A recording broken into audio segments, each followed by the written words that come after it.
आपकी हमारी डील नहीं हुई है, बोल देंगे डील हो गई। हमारा हाल तो लैला का हो चुका है। हम नहीं गए सर, हम नहीं गए भी तो आप लोग मध्य प्रदेश जीत गए। कैसा जीतिए मेरे बगैर आप मध्य प्रदेश? मैं हुकूमत से जानना चाहता हूं कि इलेक्शन कब करवाएंगे? 24 का इलेक्शन तो आप करवा लेंगे। आपने जेरीमैंडरिंग करके आपने कॉन्स्टिट्यूंसीज बना दिए वहां पर, मगर अब भी आपको डर हो रहा है। आप जम्मू में नहीं जीत पाएंगे, बता रहा हूं आपको। वैली तो दूर की बात है, वैली तो मुझे यकीन है कि नेशनल कॉन्फ्रेंस और सब लोग निकाल लेंगे। जम्मू भी लूज करेंगे आप। अरे शुक्रिया मोहतरम चेयरमैन साहब, आपने मुझे बोलने का मौका दिया। मैं Jammu Kashmir reservation amendment bill और Jammu Kashmir reorganisation amendment bill की मुखालिफत में खड़ा हूं सर। ये दोनों बिल हमारे आइन के खिलाफ हैं।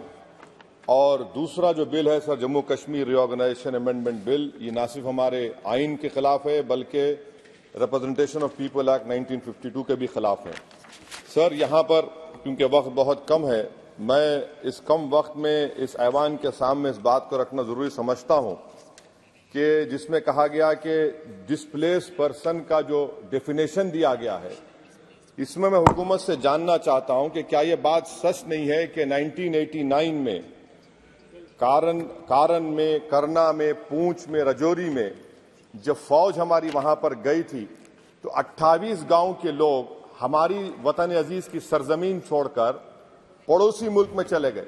और आज तक 2001 का सेंसस, 2011 का सेंसस ये कहता है कि अनइनहैबिटेटेड गांव है।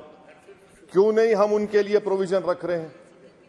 और ये रखना जरूरी है। और जितने वहां पर गए हैं ये मुजफ्फराबाद में रहते हैं, 40,000 के करीब, जिसमें सिर्फ 3% कश्मीरी हैं, बाकी सब गुज्जर और पहाड़ी हैं। इन्होंने हमारी फौज को जमीन दी और आप उनको भूल रहे हैं और सिर्फ उन्हीं लोगों के लिए प्रोविजन रख रहे हैं जो इनको आप नजरअंदाज कर रहे हैं। दूसरी बात यह है सर कि आप नॉमिनेशन करेंगे, नामजद करेंगे। कौन नामजद करेगा? एक अवाम की मुंतखबशुदा हुकूमत की सिफारिश पर एलजी नॉमिनेट करेगा, नामजद करेगा, या फिर दिल्ली से नामजद करेंगे? तो आप यहां से कंट्रोल कर रहे हैं।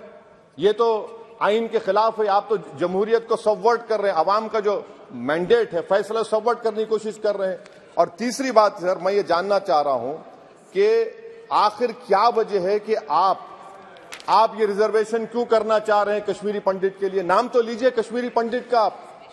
और अगर आप ये करना चाह रहे हैं तो बताइए सिक्योरिटी थ्रेट कश्मीर में है या नहीं है? आप कहते हैं कि कोई सिक्योरिटी थ्रेट नहीं है। जब सिक्योरिटी थ्रेट नहीं है तो फिर आप नॉमिनेशन क्यों करना चाह रहे हैं? आखिर क्यों आप 370 निकालने के बाद वहां पर हर महीना पाकिस्तान से दहशतगर्द आकर श्रीनगर में गोली मारते हैं, राजौरी में मारते हैं, हर महीना 5-5 लोग मरते हैं, कैप्टन मरता है, हवलदार मरता है, लेफ्टिनेंट कर्नल मरता है, तो आपका कौन सा नॉर्मलसी रेस्टोर किया? कुछ रेस्टोर नहीं किया। लोग, हमारे सिपाही मर रहे हैं, मगर आप बाजा बजा रहे हैं कि अमन हमने कायम कर दिया 370 को निकालकर। सर, जम्मू के डोगरा लोगों का बहुत बड़ा नुकसान आपने कर दिया। 112 राइस मिल थे, अब सिर्फ 6 राइस मिल बचे हुए हैं।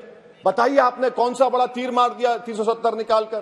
पूरा पंजाब से लोग आकर जम्मू को टेक ओवर कर रहे हैं। वहां का पॉलिटिकल इक्विलिब्रियम आपने डिस्टर्ब करके रख दिया। चेंबर ऑफ कॉमर्स के रोज लोग रहे, सेक्रेटेरिएट आप मुंतकिल करते थे अभी विंटर में, पूरा जम्मू की इंडस्ट्री को आपने बर्बाद कर दिया, पूरे होटल खाली हैं। तो और आखिरी बात सर, मैं हुकूमत से जानना चाह रहा हूं कि एक आपके इंडस्ट्रियल एस्टेट में एक कमरा आपने बनाया है क्या? बताइए भाई। अंबानी साहब है, अदानी साहब है, टाटा साहब है, सब है, आपने एक कमरा नहीं बनाया वहां पर। एमओयूज तो करोड़ों रुपया के हो गए। आपने ख्वाब तो इतने दिखाए, मगर वो बेचारे वो ख्वाब तो पूरे नहीं होते कश्मीर के लोगों के लिए। जम्मू में करके दिखाइए, श्रीनगर तो दूर की बात है सर। और आखिर में मैं हुकूमत से जानना चाहता हूं कि इलेक्शन कब करवाएंगे? 24 का इलेक्शन तो आप करवा लेंगे। आपने जेरीमैंडरिंग करके आपने कॉन्स्टिट्यूंसीज बना दिए वहां पर, मगर अब भी आपको डर हो रहा है। आप जम्मू में नहीं जीत पाएंगे, बता रहा हूं आपको। वैली तो दूर की बात है, वैली तो मुझे यकीन है कि नेशनल कॉन्फ्रेंस और सब लोग निकाल लेंगे। जम्मू भी लूज करेंगे आप। अरे हाँ, आपकी हमारी डील नहीं हुई है, बोल देंगे डील हो गई। हमारा हाल तो लैला का हो चुका है। हम नहीं गए सर, हम नहीं गए भी तो आप लोग मध्य प्रदेश जीत गए। कैसा जीतिए मेरे बगैर आप मध्य प्रदेश? सर मैं कंक्लूड कर रहा हूं। मैं कंक्लूड कर रहा हूं सर। मैं कंक्लूड कर रहा सर, ये खामखा निशिकांत को आदत है छेड़खानी करने की। अब जवाब मिल गया उनको। तो सर मैं हुकूमत से जानना चाह रहा हूं कि आप असेंबली के इंतखाबात कब करवाएंगे और आप क्यों लद्दाख में उनको सेफ्टी दे रहे हैं? आपने 370 निकाला क्यों? लद्दाख का इलेक्शन तो आप हार चुके हैं वहां पर लोकल बॉडी का। तो फौरन आप इंतखाबात करवाइए ताकि वहां पर जमहूरियत बहाल हो सके। कब तक दिल्ली से हुकूमत करेंगे? इसीलिए मैं दोनों बिल की मुखालिफत करता हूं। शुक्रिया सर।